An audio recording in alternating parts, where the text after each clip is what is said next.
The boy from Troy, the conscience of Congress, the instigator of good trouble. The late Congressman John Robert Lewis is known by many names. But News 4's Caroline Gerhardt spoke with some people who know Lewis by another title, brother.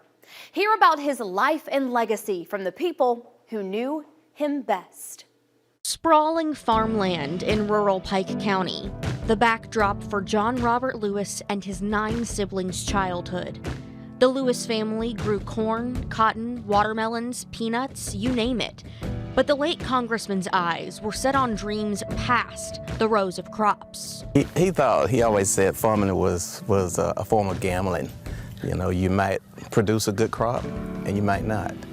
So he didn't necessarily like that too well. He had, and I think the main reason for that, his ideas at an early age, I think, were just bigger. His brothers and sisters remember a question they were bound to hear when they were around Lewis. Why? I remember my mom have told us that she would always say, that's just the way it is. You know, leave it alone, don't get in trouble. But as we all know, he got in very good trouble. Good trouble. More than 40 arrests during his time before Capitol Hill and after. A freedom rider, marcher, sit-in organizer, overall civil rights legend. Once his boots were on the ground, there was no stopping him. Once denied acceptance to Troy University for the color of his skin, now the largest building on campus dons the boy from Troy's name. His portrait hangs here in John Robert Lewis Hall.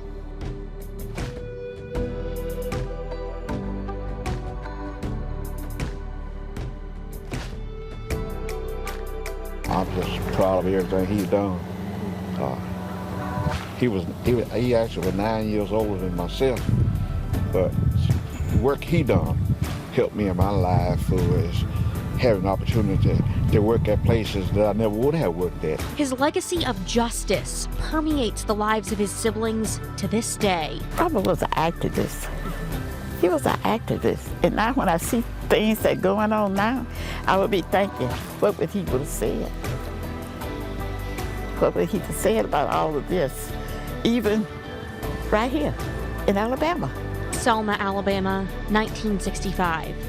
John Lewis stands stoic, facing the known danger and atrocities ahead.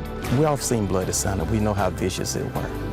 So for them to go through that, never raise a hand, never said a word, I think it gave America a wake-up call. A lifetime of demanding justice for those without a voice started here on a farm in Southeast Alabama.